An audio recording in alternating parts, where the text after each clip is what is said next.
Hi, this is Dave Alvin, and this is Walking the Floor. I'm walking the floor over you. Walking the floor. I'm walking the floor. Walking the floor over you. Hola, senors and senoritas. Yes. I am Chris Shiflett, and you are listening to Walking the Floor. Finally, that long winter break is over, and we're back. We got a good one today. This is a really good interview with Dave Alvin today, I'm telling you.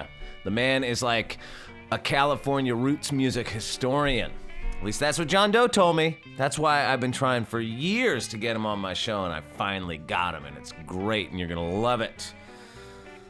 All right, sorry for the long break, but things have been busy. Foo Fighters been touring a lot, and I was focusing on writing a bunch of new songs to make a new solo record, which I want to tell you, I started last week out in Nashville with Dave Cobb and crew producing and rocking on it, just like the last one.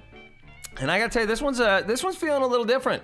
This one's got a little more like, Marshall Stack and a Les Paul in it this time around. It's a little more rocking. I'm really excited. We got the basic tracks done, and I'm gonna go back in May and do like all the vocals and the bells and whistles and the overdubs and all that kind of stuff, and then hopefully get it out. I don't know when it's gonna come out, but it's gonna come out at some time, and I am really, really stoked with where it's going.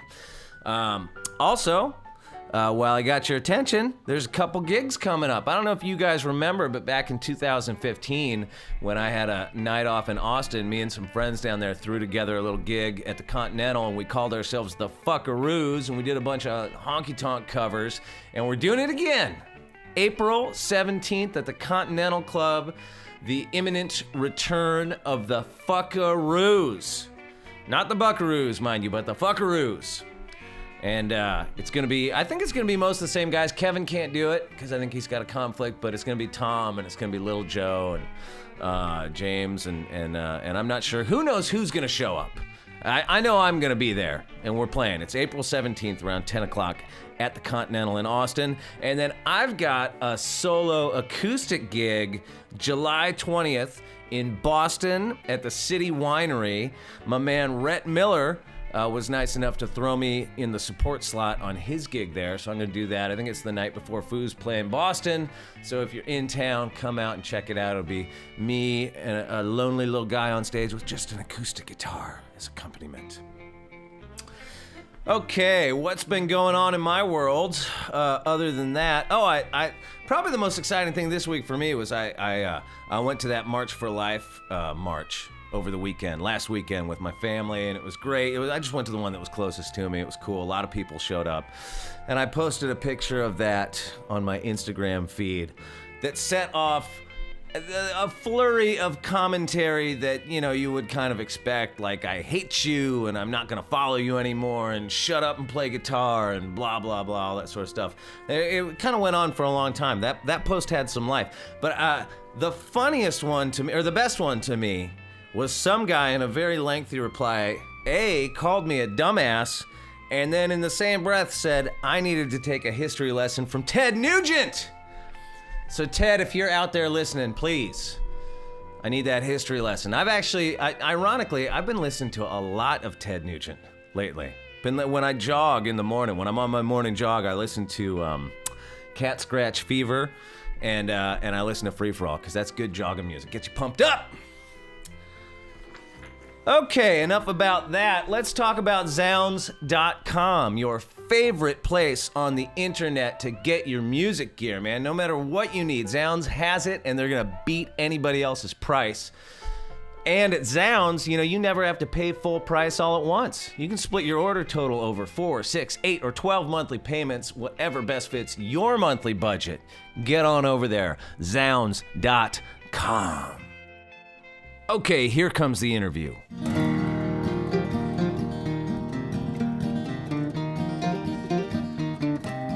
All right, so last fall I was in Nashville, had a couple of days off, and I was sitting in my hotel room, and I was doing as many walking the floor interviews as I could possibly arrange on short notice because we had to postpone a few gigs, and I just wound up being stranded in Nashville for a few days. And luckily for me, Dave Alvin happened to be passing through town. And I finally got the chance to interview this guy. You know Dave Alvin from the Blasters. He was an X. He's had a long solo career. He's done all kinds of incredible music over the years. He's Dave Alvin. He's like a roots music legend. And one of the first interviews I ever did was with John Doe, and he told me at the time, he's like, for what you're doing with your podcast, you got to get Dave Alvin on there. He's like the perfect guest for you. So finally, I got him. We talk a lot about, the Blasters and the early LA punk rock scene. And, even like way before that. I mean, this guy's been going to shows since like the late 60s, like roots shows, blues shows, country shows, all kinds of shows. We talk a lot about songwriting. Just for the record, Dave Alvin is the author of what to me is one of the most perfect songs ever written, 4th of July. You might know the X version. You might know his version. Apparently, there's also like a Blasters version somewhere floating around. I don't know if that's out there in the world. But to me, that song is like lyrically and musically perfect. And it's a song I've kind of been obsessed with over the years and have tried to cover, but never really nailed it. Anyway, I'm getting off track here. Let's get to it. This is Dave Alvin on Walking the Floor. It's the king of California. So, how long you been out with Jimmy Dale Gilmore? We've been doing this off and on for most of this year. We've known each other 30-some years, but we'd never sat down and played together. The only thing we'd ever done musically together is like sing-alongs at the end of sing-along kind of shows, And, so how did this particular tour come together, though? We don't know. Actually, and I don't mean to be vague. We kind of don't know. I'd been touring the past 4 years or so with my brother Phil and my band. We'd put out 2 albums, and so we'd been hitting the road real hard. And I just kind of was looking for a change, just a little bit. And it just kind of came up. It might have been Jimmy's booking agent, and it was just seemed like, oh yeah, that sounds great. Is it just the two of you, no band, just you just two the guys? two of us, no band. Playing together the whole time? Playing together. Wow. And what's neat is we have deep song bags. Right, sure. And I was going to ask you how you figure out the set list. We start with each one of us does a song that the audience knows, and then we just go from there. And then we wind up, we know when we're going to end, we know what couple of songs we'll end with, but everything in between, like the 5, 6 songs, he'll do 5 or 6, I do 5 or 6, and yeah, it can go in any direction, sometimes to the chagrin of the audience, because sometimes we're just playing to ourselves. Oh, right. Yeah, well, you know this song? And so it's been great, I mean, is that like the sort of a man and his acoustic guitar environment? Is that comfortable space for you as a musician? Are you comfortable performing that way? Yeah. And I ask that out of my own insecurities with that setup. Well, it's a different discipline. Yeah, definitely. And so it's weird, especially if you've been touring with a band, to suddenly go over to, okay, God, where's the snare drum? Yeah. But no, I've been doing it so long that all in all, I prefer playing electric. Yeah. But for my voice, which is an acquired taste, my voice and my interpretations of songs are probably better in an acoustic format. But yeah, it doesn't. These days, it doesn't take much for me to jump from one to the other. Yeah, it's like I said, they are 2 different disciplines, and there's little, I won't say tricks, but there's techniques that you learn.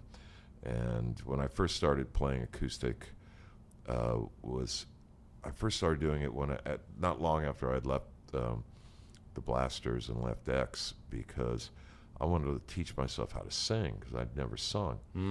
And so I would Man, agree. that's a hard way to learn. You're so exposed. Not for me as much as it was for the people that had to hear it. You know, but I would do gigs. I would grab things like somebody would say, "Hey, you want to do a poetry reading with so and so and so and so?" I'd be like, "Okay," and you know, I'd bring a guitar, and it would be I'd read a couple of poems, and then you start okay, and here's a couple of songs, and then you know you start going, and then after a few years, I started to learn how to hit the notes. Now, is this tour? Do you think it'll lead into you guys making a record together? We've been Any doing a talk little of that? recording, yeah. Oh, Yeah, nice. We'll see. You know, it's the thing that kind of we found out is, like I said, we've known each other 30 years, and you know, and I'm friends with you know, I've known Joe Ely since the early '80s and Butch Hancock, not quite as long, but for a long time. And I'm a huge fan of Terry Allen, who is sort of the godfather of all those Lubbock guys. You know, Terry is, to me, Terry Allen's one of the greatest songwriters around now. And so we have a lot of mutual friends and all that. But the real thing that kind of connects us is, you know, is a place called the Ash Grove that was in L.A., and which was a sort of a blues and slash folk slash bluegrass club.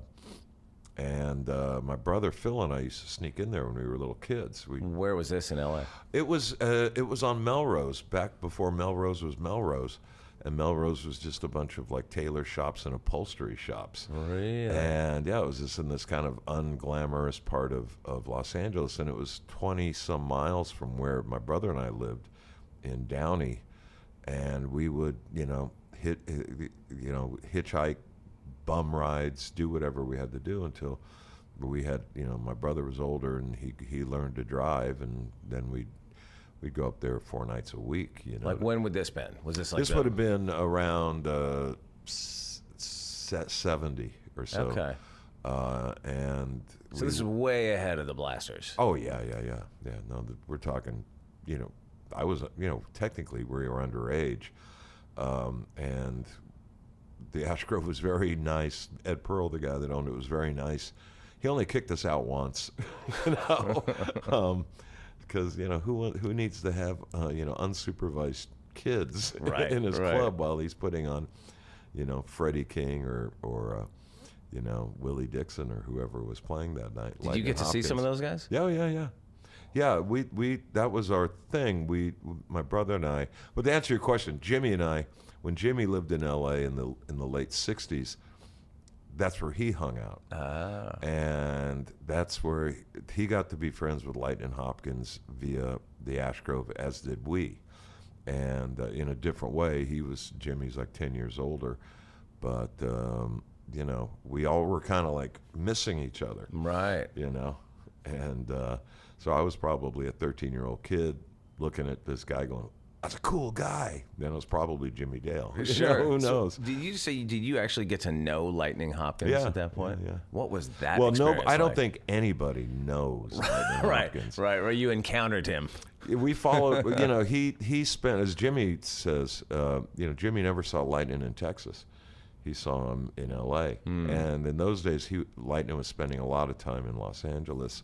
And we got to be friends with Lightning's cousin, a guy by the name of Hoppy Hopkins.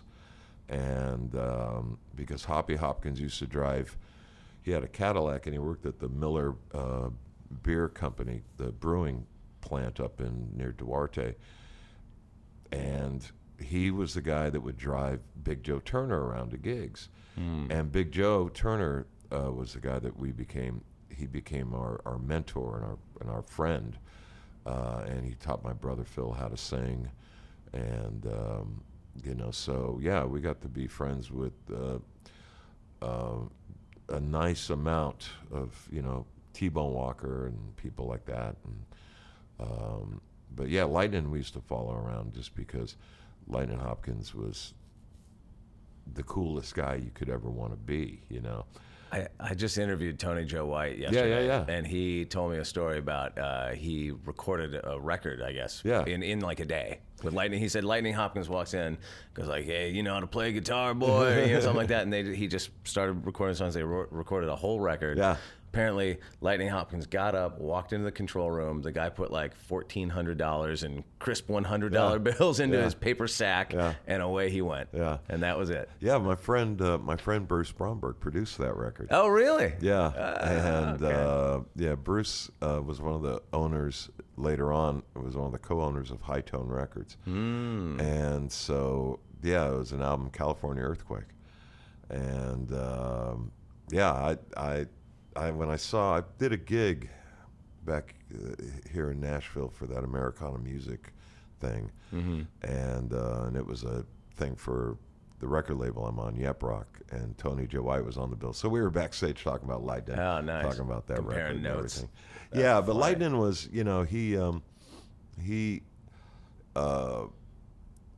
just the thing that people don't realize now, the thing about the kids that they don't understand was when I got to see these guys, they were still sort of in their prime. Right. And there was still a community around them. Any kind of music you play now that's roots-based or even jazz standards, or pop standards, the communities that form that music are dead. They're gone. Right. And so for the music to survive, they change.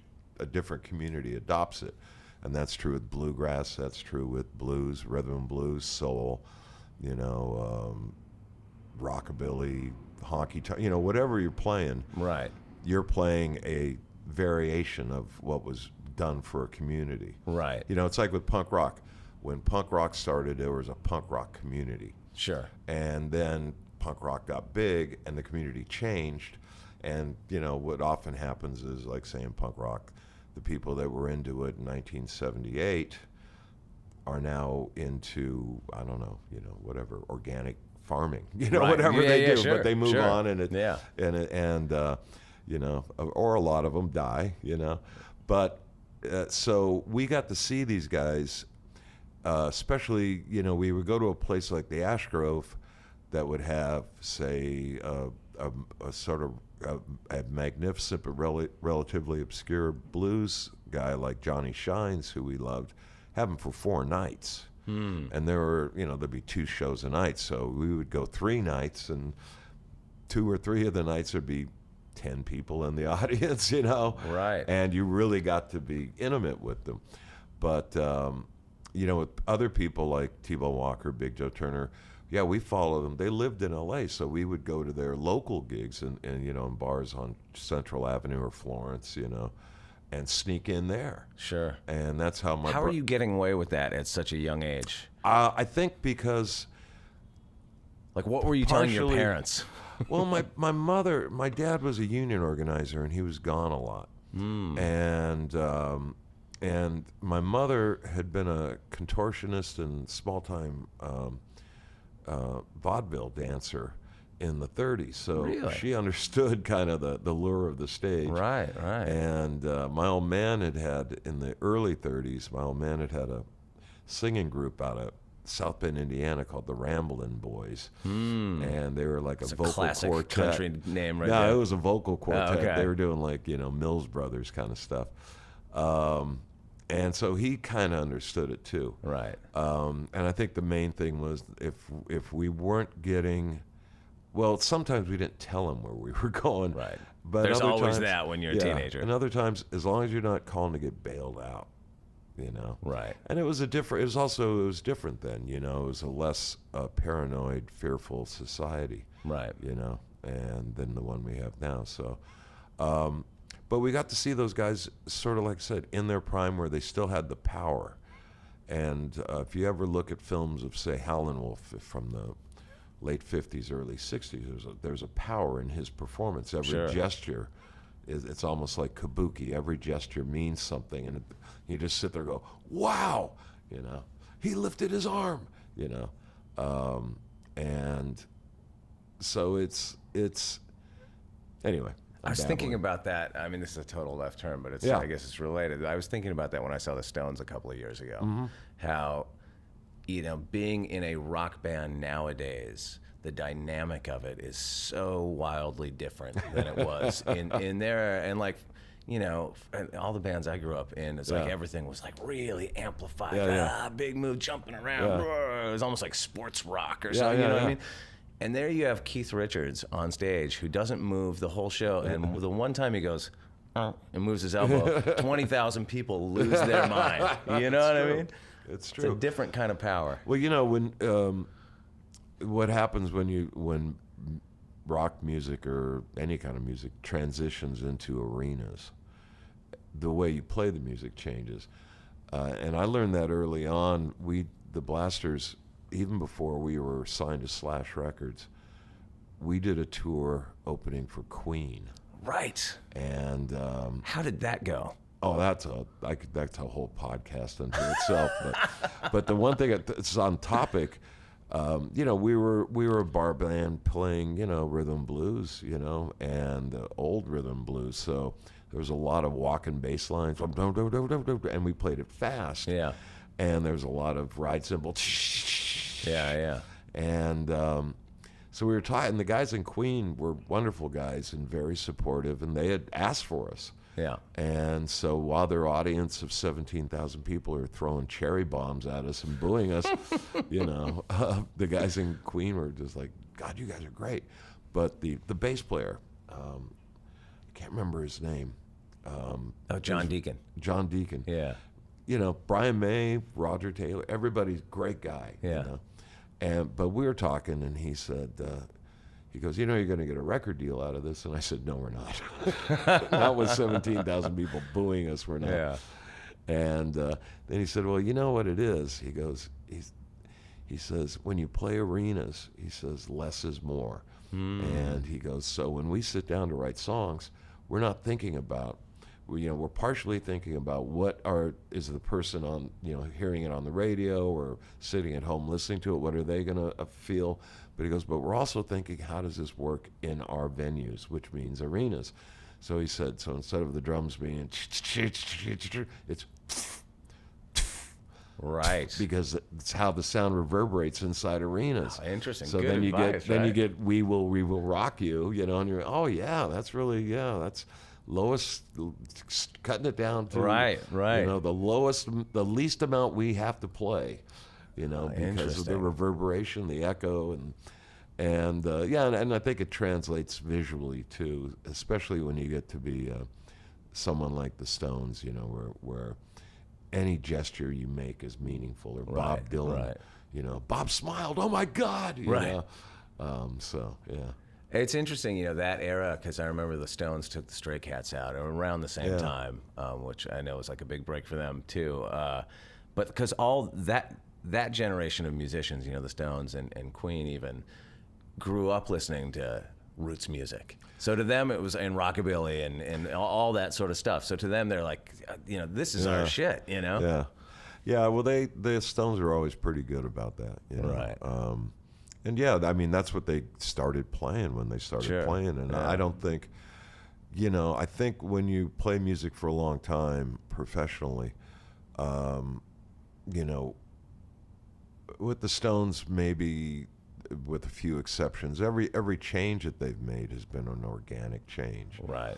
So basically they're still just a blues band from England. Yeah. But where they went with it,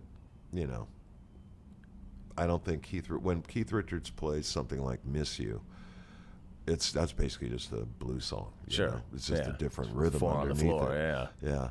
And so I don't think, whenever, I've done a lot of things in my career, and people always, why did you do that? Why didn't you do it? Blah, blah, blah. And it all boils, I'm basically a blues player, and I'm just kind of like skating around trying to, trying to keep it interesting for yourself, partially keep it interesting for myself. And as a songwriter, I don't want to be limited by any sort of particular genre. Sure. I was signed out of here. My first solo record, I was signed out of Epic Nashville, and the only reason why really was I had pedal steel on the record, And to me, it was just a rock and roll record, but it had pedal steel. So at that point in time, this was like 86 going into 87, that was a no-no in rock music, you know. And when I grew up, when I was a little kid, I never saw, to me, the Flying Burrito Brothers were a rock and roll band. You know? Right. And they had Sneaky Pete on pedal steel and lap steel. That's a rock and roll band. But apparently by 87, if you had a pedal steel, country, And so I was signed to both Nashville Country and CBS quote unquote pop. And so I'd play New York, and I'd get the rock record radio programming guy.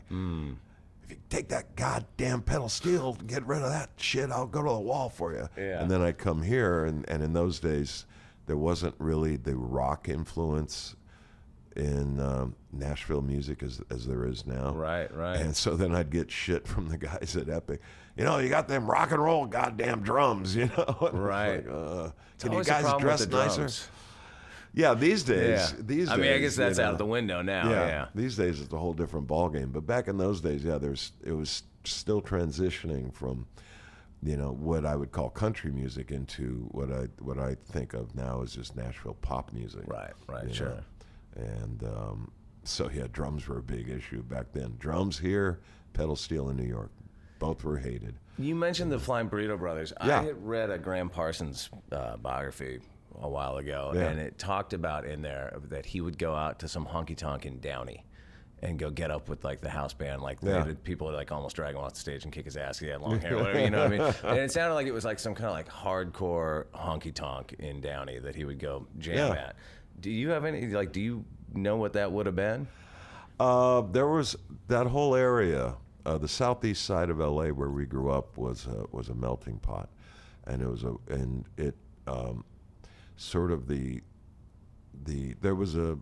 well, I don't want to go and make it all sociology and anthropology, but there were things in LA or in California, housing covenants. And so if you were an Okie, you couldn't live in particular parts of town. Right. If you were black, you couldn't buy a house in particular parts of town. If you were Jewish, you couldn't live in particular. Sure. And so what happened was the east side being the unglamorous side of Los Angeles, the housing covenants were less restrictive. And so it was one of the reasons we got to see as kids a wide variety of roots music, because the people that moved there, through the Dust Bowl, and then during World War II for the factory jobs, and then after World War II for the boom, tended to be from Louisiana, Texas, Oklahoma, black, white, whatever. And there was a whole string of honky tonks all on the east side. It's like unimaginable now. It kind of is, because it's a lost world. All the way from the Pike in Long Beach. There used to be a place, Hollywood on the Pike, that was a pretty serious honky tonk, through Nashville West, or Nashville Beach, excuse me. I could, the Blue Bayou. There was in Bell Gardens was a great place called the Tumbleweeds. And it went all the way up into El Monte. There's the great recordings of Clarence White, with the what was the band called? Oh God, don't ever get old, man. Anyway, but too late. Clarence White, when. I know what the recordings you're talking about. Just the live stuff, right? Yeah. And so that was all. Clarence lived in Bell, which was next to Downey. That was just. It was just that kind of area. You could be, it was a more or less overall working class area. Right. And this was like sort of pre-White Flight. This was. I don't know. If I to me, Downey was one thing. Pico Rivera would be another. Similar to Downey, Whittier would be another. El Monte would be another. Right. And they were white and Hispanic, and Linwood and Southgate would be Hispanic, white, and black, and sure. And I didn't really.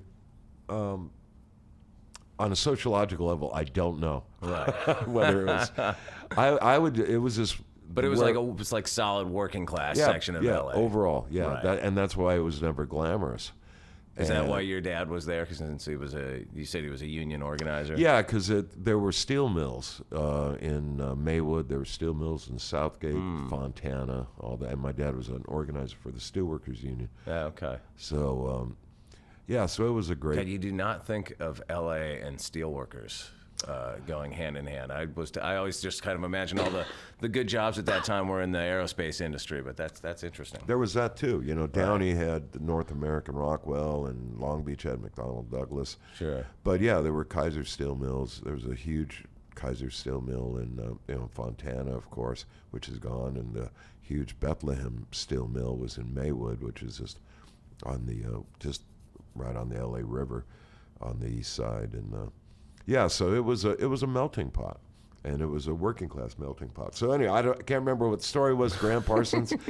Yeah, it was probably a place called Mississippi Nights, I believe it was called. No. What am I thinking? It might have been the Spiral Staircase. But there were so many little joints. Right. The Dodge City Saloon, right on the border of Norwalk and Downey. That might have been it. Right. And I would sneak into those places as well. Okay. Was that what first turned you on to country music? The radio turned me on to country music because radio in those days, partially top 40 wasn't as crowd. Divided? Or divided, segregated. Right. What's the word I want? What do they call it? I think Steve Earle talked about that when I interviewed him, that he would listen to the radio and it'd be the Beatles and Buck Owens and right. And then Otis Redding or Sam Right, Cooke. yeah. So it just, that and jukeboxes. There used to be, I remember there used to be a great hamburger place called Five Guys No Three, and their jukebox was amazing. Like I said, Merle Haggard, Otis Redding, and you just took it all in.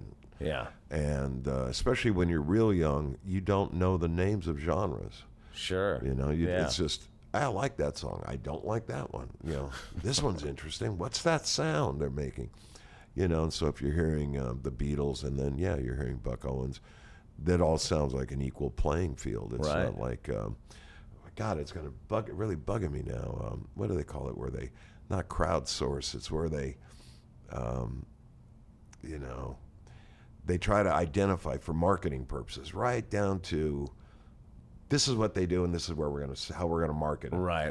Marketing research wasn't really going on then. Sure. It was more a feel thing. Gee, can this appeal on top 40? Yeah. Or can you had just like everything else in the world at that time, it was local. You didn't have one radio program. Exactly. It was programming the whole country. Exactly. Right. And you could have DJs jumping on a song in L.A. that no one was jumping on except in Biloxi. Right. And then suddenly it comes out of those two stations. So, it was just kind of a different world. So in all that time of going to, blues clubs and honky tonks and listening to the jukebox and all that stuff, when did you pick up a guitar and start trying to play yourself?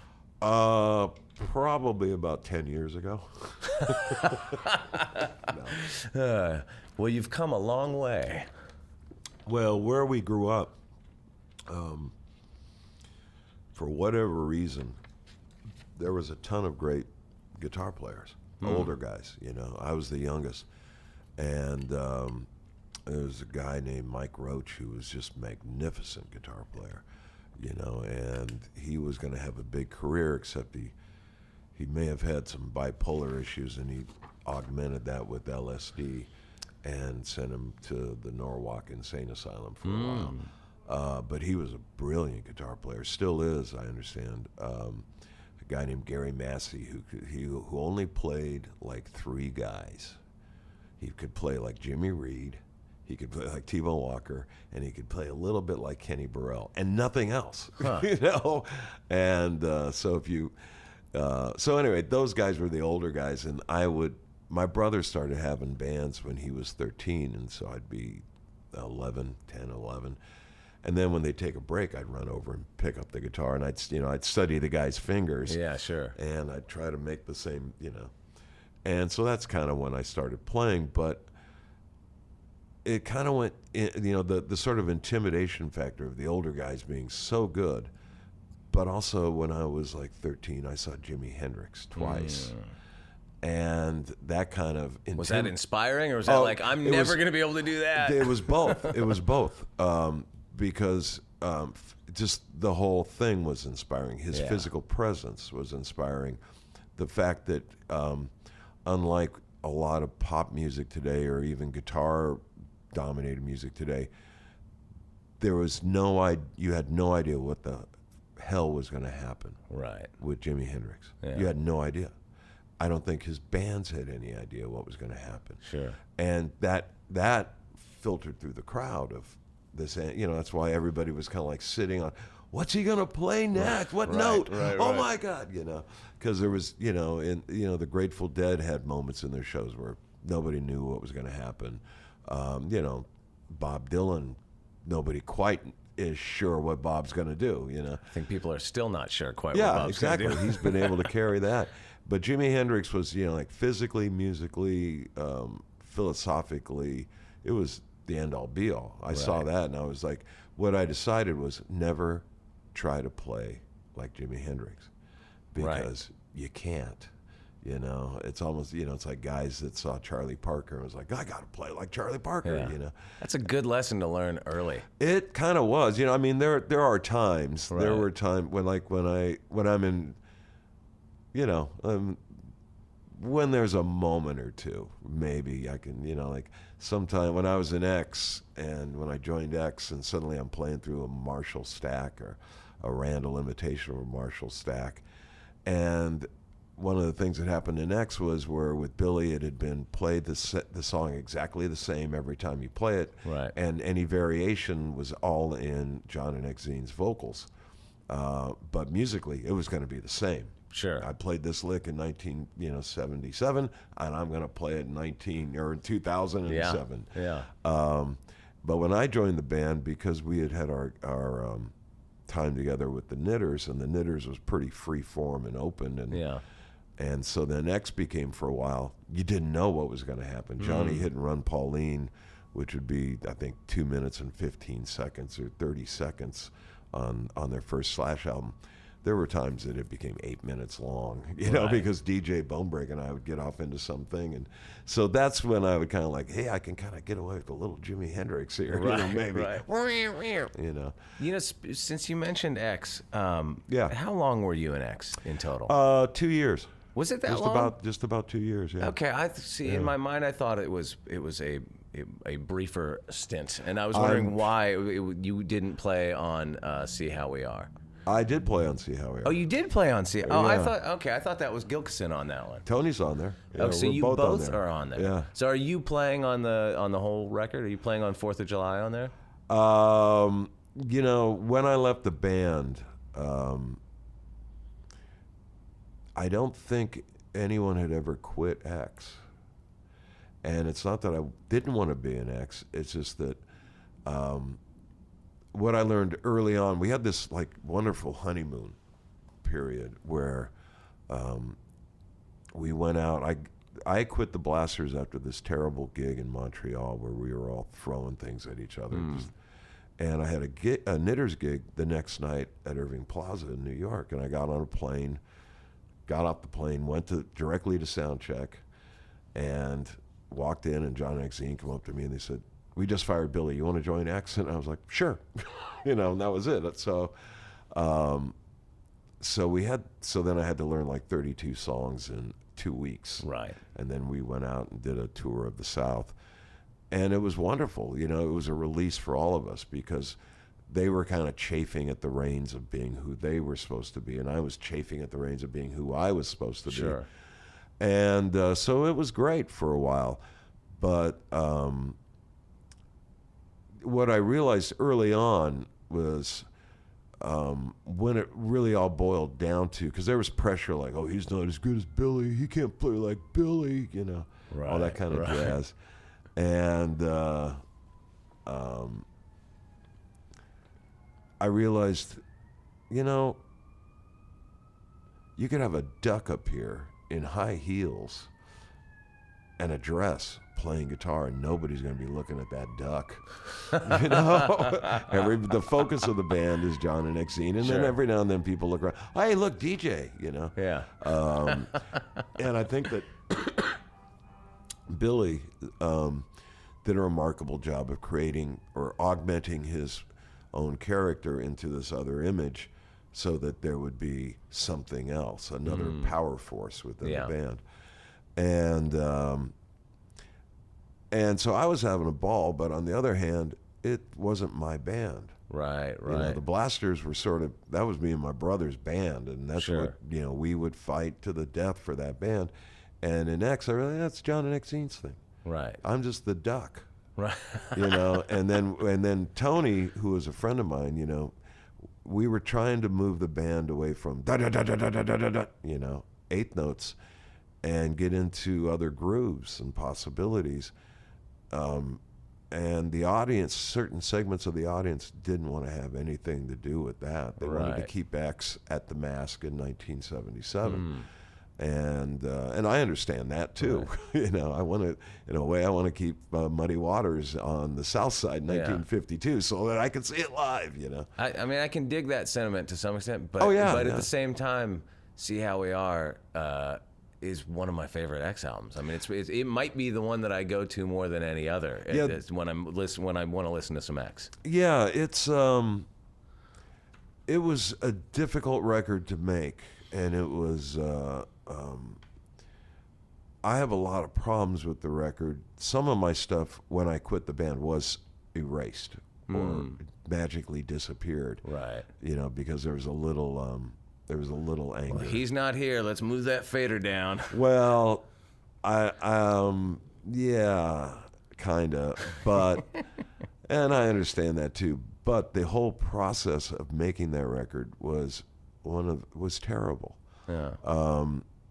And it wasn't our fault. They were Elektra was trying to get a hit out of X. And I think that they saw in John, at that time, like John Mellencamp was a big hit maker. And I think Elektra saw John as like, well, we've got sort of a punk rock John Mellencamp. Right. You know? And so we went into the studio with a variety of producers. Oh, really? Oh, yeah. Oh, there are tapes somewhere. I have some.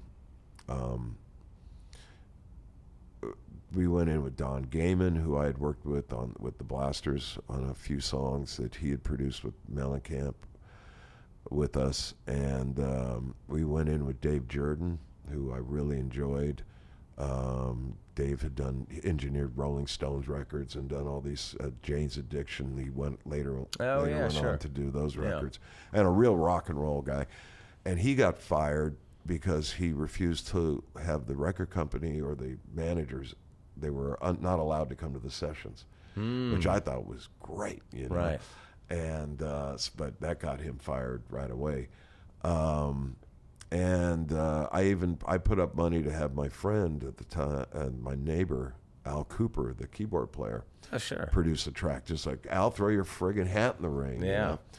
And we wound up eventually with this talented but out of his element producer named Alvin Clark, who had done Gene Loves Jezebel. And he was been taken up by X's managers as one of their clients, one of their producer clients. And again, a talented guy, good ears, wrong guy for the job, especially when it came to the guitars. Getting the guitars right, because a lot of the X records were magnificent records, but the engineering had been weird. The drums weren't loud enough on some, or the guitars weren't loud, whatever. And on See How We Are, it was like the idea was, let's change that. Let's get it so everything's balanced and right, and it sounds great on the radio, and we'll play the game. And that, I remember saying to, at one point in one of the sessions, I turned to him and I said, I'm trying to get a pop staple sound. and was like, he had no idea who Pop Staples was. And he's like, well, who's that? And I was like, it's Pop Staples, man. I want to make it tremolo. This was in the days for people listening before you could just dial that up exactly, on your iPhone. Exactly. I mean, like this. Yeah, these are in the days of Rockman. You remember Right. Rockman? Sure, yeah. That sound, and we were, anyway. So I realized that I didn't have anyone as far as a producer that I could say, oh, I want this section to sound like Pop Staples, and we want to do this.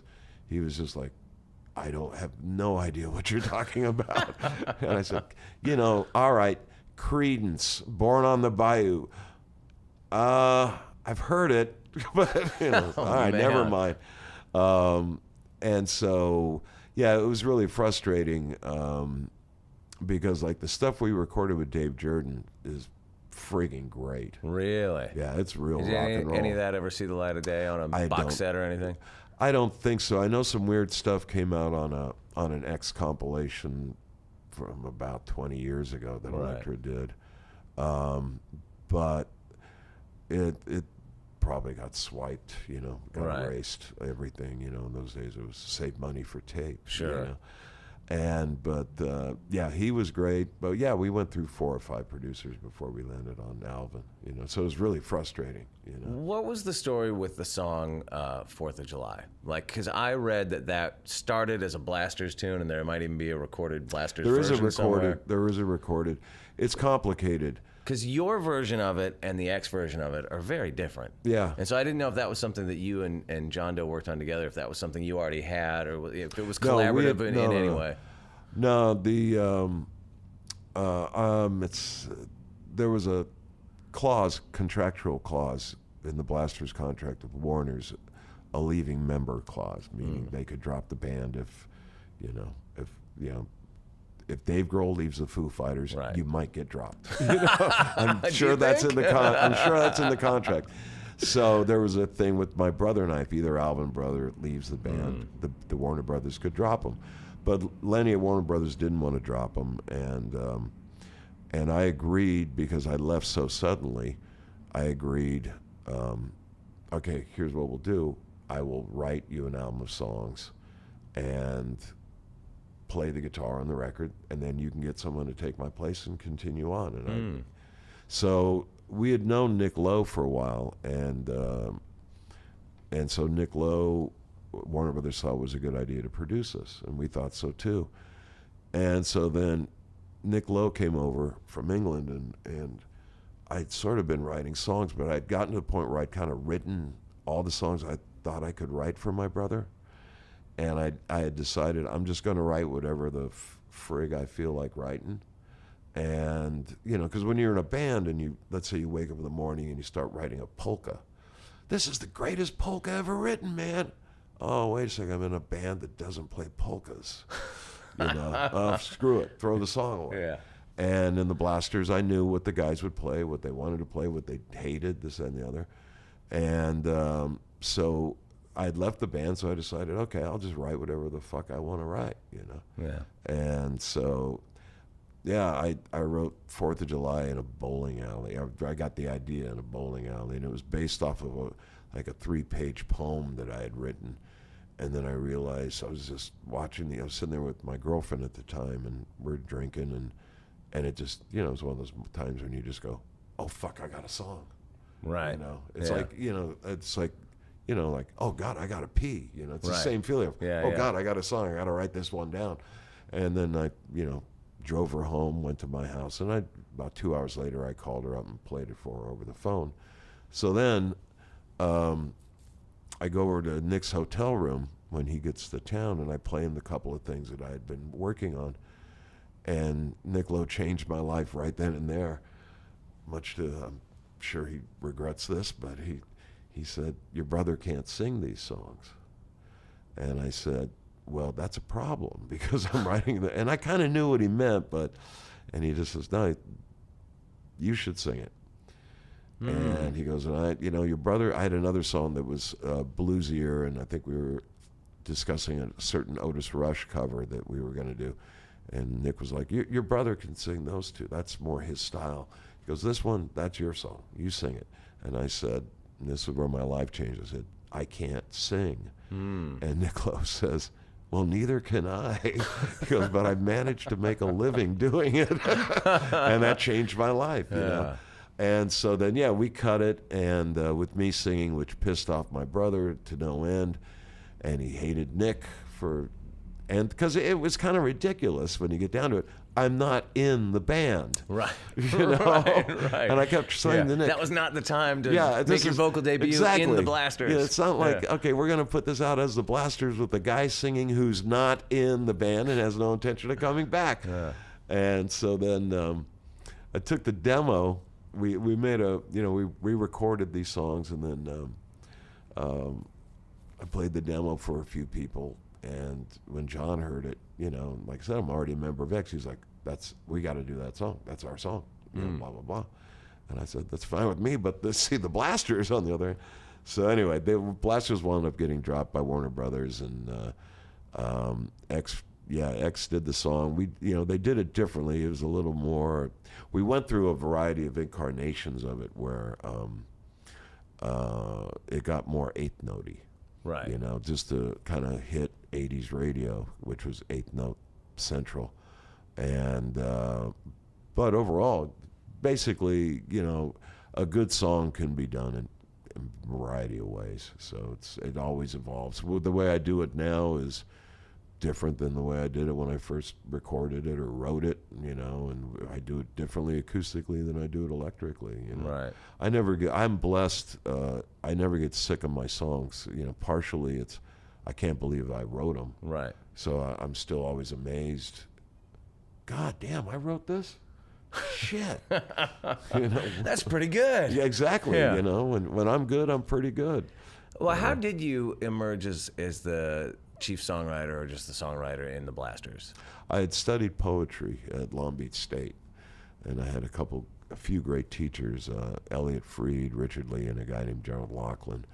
And they taught, you could certainly write free verse, but they sort of stressed writing in poetic forms, traditional poetic forms. So whether it be a sonnet form, Alexandrine, haikus, that would be the thing every week. Bring in 3 sonnets, bring in 1 Shakespearean, bring in 1 Petrarchan, And so I'd learned there how to rhyme. I'd always been writing songs in my head since I was a little kid. Yeah. But this was the first time I kind of seriously sat down. Okay, what rhymes with orange? And doing that, or how to make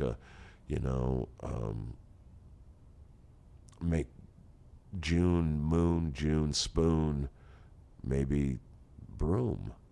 Learning nasal rhymes, learning all those little tricks in interior rhymes. Learning iambic pentameter, which I had, we all feel iambic pentameter, but we don't know what it is. Yeah, what is it? Iambic pentameter, it's, what is it? Stress on stress, stress, stress. Mary had a little lamb whose fleece was white as snow, and everywhere that Mary went, the lamb was sure to go. And in poetry, there's hundreds of meters, and iambic pentameter is just the main one. It's sort of the blues of poetry. And so when we were getting a record deal with this tiny little rockabilly label out of Sherman Oaks, out of a guy's garage called Rollin' Rock, this guy Ronnie Weiser. And Ronnie had recorded, Gene Vincent and Ray Campy and Mac Curtis and all these people, and Ronnie was sort of keeping rockabilly alive in America with these weird records made in his garage.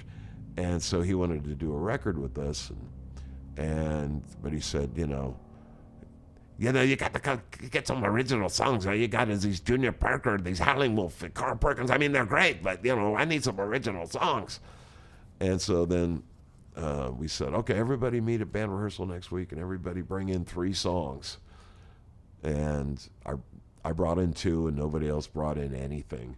Well, there you go. And then, chief songwriter. Chief songwriter. It's over the years, I've known so many great songwriters, and we all come to it at different ways and all that. But there is one constant. It's like somebody at 10 decides, I'm going to be like Bob Dylan, and they model themselves after that. I'm going to do whatever Bob Dylan did or whatever, John Prine did. And I was just, I wanted to be a poet. And I had, and I had no ideas about being a songwriter. And then, ding, you're a songwriter. Okay, So I kind of look at everything a little differently than a lot of other songwriters, just because of that. Can you talk about your actual songwriting process? Like, how do songs come to you? I go to a bowling alley with my girlfriend, have a couple of I'm beers. I'm gonna try that, man. And wait for inspiration. Yeah. It depends. And it depends on if I'm writing for a particular band, like with the Blasters. I knew what they wanted to play and what they didn't want to play, and I knew where I could. I was talking with Jimmy Dale the other night, and I said, Blasters are basically a blues R&B band, but when we didn't want to sound like a typical blues band, a white blues band, so it was kind of like I was bringing in influences as a songwriter that were blues adjacent. So you could play, a Chicago blues kind of thing, but at the same time you're changing the chord progressions and you're doing this little thing. And there was guys that I studied, Lieber and Stoller, Willie Dixon, that took the form and bent it a little, right. Or I'd bring in Cajun influences, folk influences, basically whatever I wanted, country influence, but I would just bend it to fit the Blasters. So my songwriting process, part of it depends on that. If I'm just writing for me, I really am just writing for me. And I lived in Nashville for a while, worst period of my life. It's a long story. I was dead broke. I was living on 17th in an apartment with me and this other guy, and we had 2 air mattresses, and we had a metal foot. This is after the Blasters and after I left X, and even after I'd been a solo artist signed to Epic Nashville, and I got dropped when they realized he's not a country artist. Anyway, so I was living out here trying to write songs for, to get Randy Travis or George Strait to cover, Sure. who were the big acts then.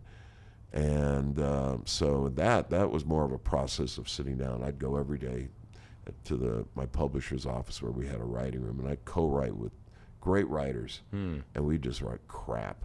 And then we go take lunch, come back and look at it and try to, So there's I understand the nuts and bolts formula of how to write a song. But at my age now, I'm never going to fill an arena. It's never going to happen. So what the fuck? I'll just write whatever I want. If I want to write a blues song, I'll write a blues song. If I want to write a polka, I'll write a polka. And my main thing when it comes to songwriting is, after years of trying to fit songs into bands, it became, well, what does the song want? Let's listen to the song. Right. And if the song says it's a ballad, then it's a fucking ballad. If the song says I'm a loud blues rocker, then that's what it is. If the song says I'm a polka, let the song be a polka, and then pick the musicians to fit the song.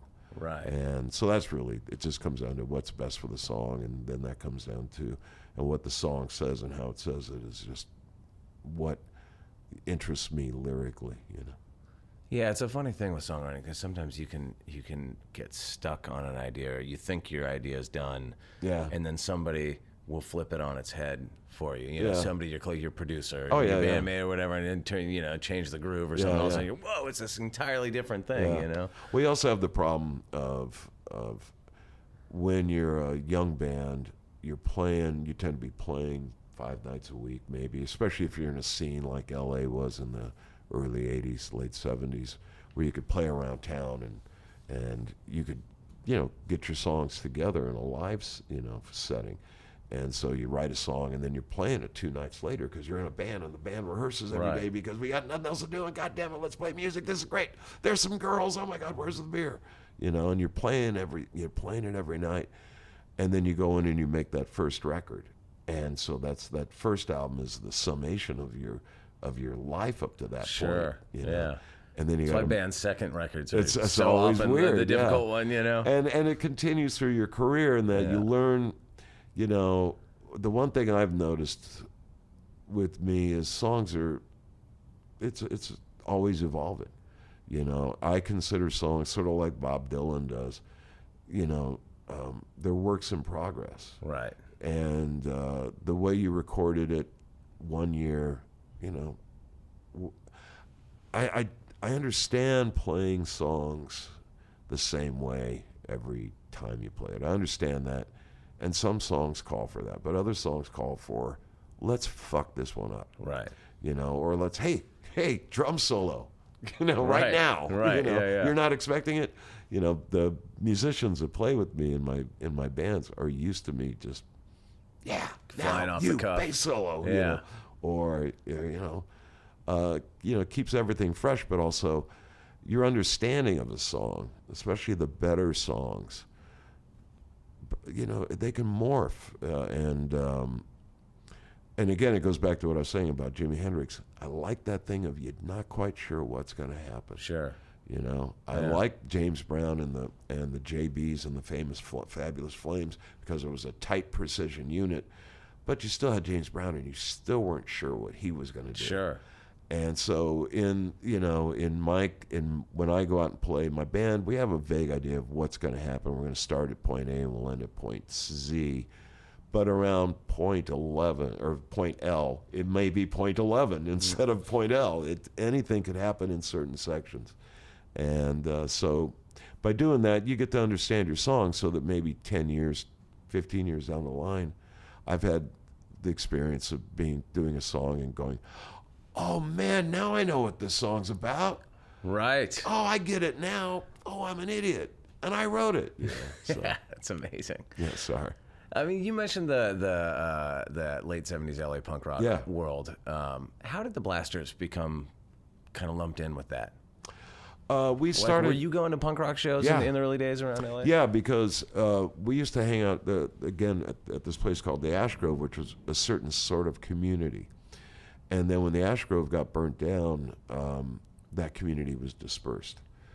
And that was an eclectic group of people, black, white, Hispanic, everything, rich, poor, middle class, all at the Ash Grove, all united by that music and maybe a certain leaning politically. And then when that disappeared, we were kind of, guys, especially people my age, we were adrift in a world of arenas. And so it was either arena rock or perhaps overproduced soft rock or however you want to call it. Right. And so I was working as a fry cook, and I was 20 years old and 21, I guess, and I was working at a fry cook in Long Beach, and I basically kind of figured, well, life's done. Right. We're over. We're done. Yeah. My girlfriend and I will do some. We'll get married, and then I'll blow my brains out when I'm 50. And then I saw this thing on the TV about these shocking kids in England and the music they're playing, and I was like, "What is this? What is this?" And Your ears perked up. Yeah, my ears perked up and saw that Johnny Rotten and I were the same age. I was like, "Oh man." And so then we all started kind of going to the Mask up in Hollywood and the Elks Club up in around MacArthur Park. The areas were places where the only place they could put on punk shows. So yeah, saw X and the Weirdos and the Dickies and the Screamers, and it was just like, and we're all the same age. We just came from a slightly different background in that our background was R&B and blues and roots music, and then it was like, wow, but this. It had the same feeling of community that I had experienced 10 years previously at the Ash Grove, or 8 years, however long it was. So in a way, I felt at home. I felt like these are outcasts. These are different people. These are, I don't have to, feel like I'm just sitting in a seat for a basketball game to see somebody do something. We're all part of this. It's poets, it's artists, it's musicians, it's drug addicts, it's everything. Everybody's there. And what was funny was the more I got into the scene, suddenly I started meeting guys that had been that I knew from the Ash Grove that were roughly my age that had now found this community too. Oh wow! And so it was like, in a way, it was a wonderful home for a while. Yeah. Now getting in was difficult because of where we were from in the southeast side of LA. because it was unglamorous. You know, we tried and tried and tried, and I had to, you know, go to the Whiskey, go to the Starwood, go to the Troubadour, and try to get them to listen to the demo tapes that we had made. And I remember a woman who remained nameless, who was booking a particular club, she just said, she was nice enough to talk to me, I'll give her that. And she just said, "Who you fucking?" And I was like, "What do you mean?" Well, That's a hard music biz lesson right I there. got my girlfriend, you know, Yeah. we're, you know, one. No, I mean, you fucking anybody famous? And I was like, "No, I'm not, you know." "Who are your friends? Do you know so-and-so? Do you know so-and-so?" "No, we're from Downey, you know, we're from Long Beach." And that stuck with me. It was like, okay, lady. And then it's a long story, but one thing, a gal named Anna Statman, whose brother had been an Ash Grove guy, she was a punk rocker. She and a gal named Pleasant Gaiman were friends. They both were like trendsetters on the scene. Sure. She came down with this guy named Tom Wilt. It's a long story, and they saw us opening for somebody at this club called the Sweetwater in Redondo Beach. She went and told Pleasant, blah, blah, blah, blah, blah. And then Pleasant told Belinda Carlisle, who had the Go-Go's. This is long before Beauty and the Beat and all that. Sure. And so, you know, then word started getting around. We sort of got a thing into the Club 88, and I was booking the band then, so I would, you know, call up, you know, Barry McBride from the Plugs. "Hey man, you want to do a gig with us at the Club 88? We'll give you all the money," you know, that kind of thing. Yeah. "You guys headline?" And then so I'd set up these kind of gigs, or with the Weirdos and things like that. And then we did a gig with X and this woman. We did a gig with the Angry Samoans in the Crowd down at the place called the Shark Club in San Diego, and the woman that booked it really liked us. So then she had X coming in, and this is right when the first album was about to be released. And so they were skeptical at first, X was, and she had put us on this bill. And we went up and we played our asses off, and then walked off stage. And as we walked off stage, we were now best friends with X. Oh, nice. You know, Yeah. and it was like, drink beer, let's talk about shit, here we go, you know. And then X got us gigs, and that got us, you know, between, you know, bands like the Plim Souls or X or the Go-Go's, you know, we started getting gigs at the Starwood and the Whiskey and I'd have to go in and settle up with the gal that I was asking me who I was fucking, you know. "Not you, honey, I ain't fucking you, that's for sure." So that's kind of how we got in. And then the acceptance thing was you know, mixed, because in the mask days, punk rock was an amorphous thing. Nobody knew what it was. Right. You know, The uniform hadn't come the together. uniform quite yet. hadn't come together. The template hadn't been set. So you could have a band like the Screamers, you know, with Tomato Duplanty and KK, that was just, you know, basically a forerunner of electronica now, but electronica with an edge. Or you could have the you know, for me, probably the best punk rock band that I saw as far as being a quote-unquote punk rock band, were the Weirdos. When I saw the Weirdos, I was just like, oh my God, this is almost frightening, you know, because the power of the band and their presentation, you know, and that's kind of where you got into more what became the template. But even that, they were strange. They were interesting musicians trying interesting different things. Sure. And then you had X, which was probably, you know, because of Billy's, you know, rockabilly roots and all that, there was a line between, we could see, oh yeah, there's a connection between us and them. Yeah. You know, or the Plugs and Tito, Lariva and Barry, you know, but everybody was different, you know. Even Devo was around in those days, you know, and... yeah, Pat told me that he went to see, I think it was Devo's first gig in L.A. Yeah. And he said everybody was just like, oh, fuck. Yeah. They're so much better than us. Yeah. Well, you know, but you take the Germs, you know, the Germs, you know, they played the way they played, you know what I mean? They didn't mask what their weak spots were. They just were what they were. Right. And they didn't fit into what later became, you know, like say with Darby, when the template started, the cement started drying of, okay, this is punk rock, this is not. and Darby was trying to do something else or vary it, and then the hammer would come down. Right. That's not punk rock. And I hate anything that's not. Right. You Puritan. know? Yeah, I don't like, yeah. that's not blues, that's not punk rock, that ain't country, that's not this, that's not that. Fuck you. It's whatever it is. You know? Yeah. So we would have nights where, usually it would be like 2/3 of the audience, at hardcore shows, because we played so fast, and then you'd have the other third throwing shit at us, throwing by. I still have on my old Fender Mustang, I still have beer glass embedded into it. I have a scar from where a beer glass at the beer bottle at the Cuckoo's Nest. Really? Yeah, it was coming at my face, and I got it up just right in time, and man. Still got a gash a mile long on it. So yeah, we would play. Our rule was play with anybody. So we played with, the local bands. We'd play with the Cramps. We'd play with, Queen.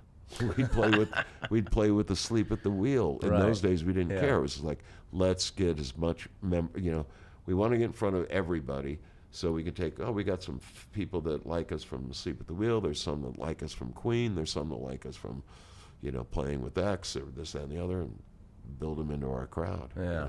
So how's it been working with your brother again after such a long break of not making music together? It's great. My brother died and in Spain. It's a long story and was brought back to life, but he was dead for about 10 minutes, brain dead. And scary. Yeah, it was. So I get a phone call. I'm in California, and he's on tour with the Blasters, and I get a phone call saying your brother's dead. And so I just sat there, on the little balcony outside my music room, watching the sun go down over the hills, just going, well, fuck, my brother's dead. Jesus, our parents are dead. My brother, About an hour and a half later, I get a phone call. He's alive, but he's in a coma. He'll probably be a vegetable for the rest of his life. And I'm like, oh, okay, all right. And in that period of time until I got the phone call, sort of like about 4 hours later, saying your brother's, he's going to be okay. I just went down the list of where we fucked up, or where I fucked up as a brother, And the thing I realized was we'd made Blaster records, which were communal records. All 5 guys fought and hit each other, and over whether there be a minor chord in a song. And I'm not kidding. But my brother and I had never made just a Dave and Phil record. Right. And I thought if he gets out of this, I'd like to do that and make a record for the two little kids that used to sneak into bars. And to see, Big Joe Turner or Lightning, and so that's what we did. And over the years, I've come to acknowledge that some of the things I fought my brother about back in those days, he was right. And he's come to the conclusion that some of the things that I fought for, that I was right. Right. And so it was great when we did it. We only fought we did an album of all Big Bill Brunzi songs, who was a huge influence on us. And we only fought about one thing in the studio, and it wasn't even much of a fight. And I hate to admit it, but the bastard was right. I wasn't playing Takes a big man to admit that. I wasn't playing this F sharp note. Yeah. And he's like, you got to play the F sharp note. The F sharp note's everything. And I'm like, no, fuck you, it's not. And then I went home that night from the studio and was like, let me check this out. And I put on the old Big Bill Brunzi record from 1929, and God damn it, there's that F sharp note. I was like, fuck you, Philip. And then I had to go to the studio the next day. Phil, I'm sorry, you're right. And that was the only time we argued. Yeah. It's just he's still fragile is the thing. And so I'm kind of, moving off into doing a few other things, and because I kind of dropped everything because he was in really bad financial straits, a lot of medical bills, a lot of other bills that had come in, and so I was like, okay, let's work, let's get you out of debt, let's get you, this, that, and the other, get you back on your feet. And so then, it was just earlier, or late last year, I started realizing, okay, I think he's okay. I think I can go be me now again. Now, what was I doing when that phone call came 4 years ago that my brother died? Where was I at? And so that's kind of what's happening now. Okay, let's get back to where I was. Nice, man. Well, dude, thank you. I've really enjoyed talking to you today, man. This has been great. You know, when I first started this podcast, one of the first people that I interviewed was John Doe. Yeah. And he was like, "Oh, for what you're doing, you gotta talk to Dave Alvin. He's your guy." So I've been trying to get you for years. Oh, man. And I'm so happy that we got to sit down and do this. Thank you so much. To the Sierra Gold Field. All right, that was Dave Alvin on Walking the Floor. Legend, Dave Alvin. What a dude. That was a fun conversation. I know he's been out on the road with Jimmy Dale Gilmore lately. I think that they are actually making an album, and I think it's coming out fairly soon. So look for it, check it out, buy a ticket when they come through your town. All right, that's it for this week. I don't think we're going to be back next week. I think we're going to be back in 2 weeks, baby. 2 weeks, Walking the Floor, coming back with Drew Holcomb. And don't forget, also, April 17th at the Continental Club in Austin, the Fuckaroos. July 20th, City Winery, Rhett Miller. And I forgot to mention in the preamble, go buy the West Coast Town vinyl. It's out. It's on Rusted Wave Records, man. Go get it. And while you're at it, go listen to all the old episodes, either in your Spotify or in your iTunes. They're all there waiting for you, baby. That's it for this week. Adios, amigos! Now a dead man's lying at my feet. Tried to steal my earnings, yet I still recall your tender kiss.